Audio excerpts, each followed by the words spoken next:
Hi friends, கோதுமை மாவு வாழைப்பழம் வச்சு ஒரு ஹெல்த்தியான ஈவினிங் ஸ்நாக்ஸ் எப்படி செய்யலான்னு பார்க்கலாமா? இதுக்கு ஒரு மிக்ஸி ஜாரில் 3 வாழைப்பழத்தை பொடியாக கட் பண்ணி சேர்த்துக்கிட்டேன். இதோட 3/4 கப் சர்க்கரை, 2 ஏலக்காய் சேர்த்து அரைச்சி எடுத்துக்கிட்டேன். அதே ஜாரில் 1 கப்பு கோதுமை மாவு, கொஞ்சமாக மஞ்சள் தூள், 3/4 கப் ரவை சேர்த்துக்கிறேன். வறுத்த ரவை சேர்த்துக்கிறேன்.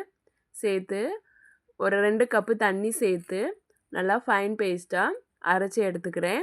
இப்போ குழிப்பணியார சட்டியை அடுப்பில் வச்சு சூடானதும் நெய் சேர்த்து அரைச்சி வச்சுருக்கிற மாவை ஊற்றிக்கிறேன். 2 சைடும் வேக வச்சு எடுத்தால் சூப்பரான குழிப்பணியாரம் ரெடி. நல்லா ஹெல்த்தியான இந்த ஸ்வீட் குழிப்பணியாரத்தை ஈவினிங் ஸ்கூல் விட்டு வர குழந்தைங்களுக்கு செஞ்சு கொடுத்தோன்னா விரும்பி சாப்பிடுவாங்க. இந்த மாதிரி நீங்களும் உங்கள் குழந்தைங்களுக்கு செஞ்சு கொடுத்து பாருங்கள்.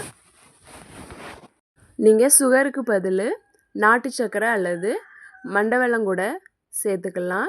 சூப்பராக இருக்கும். இந்த வீடியோ உங்களுக்கு பிடிச்சிருந்தா லைக் பண்ணுங்கள், சப்ஸ்கிரைப் பண்ணுங்கள், கமெண்ட் பண்ணுங்கள். தேங்க்யூ.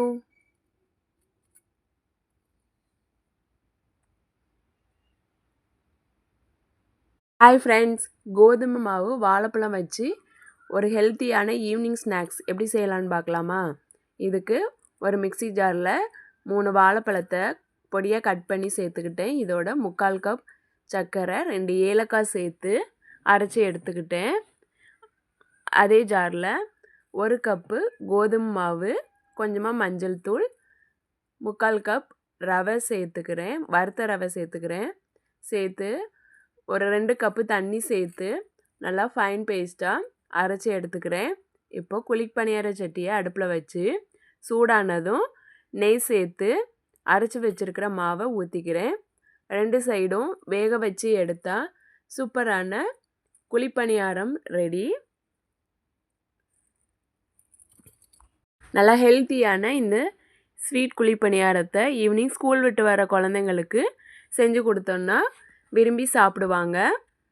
இந்த மாதிரி நீங்களும் உங்கள் குழந்தைங்களுக்கு செஞ்சு கொடுத்து பாருங்கள். நீங்கள் சுகருக்கு பதில் நாட்டு சர்க்கரை அல்லது மண்டை வெல்லம் கூட சேர்த்துக்கலாம். சூப்பராக இருக்கும். இந்த வீடியோ உங்களுக்கு பிடிச்சிருந்தா லைக் பண்ணுங்கள், சப்ஸ்கிரைப் பண்ணுங்கள், கமெண்ட் பண்ணுங்கள். தேங்க்யூ.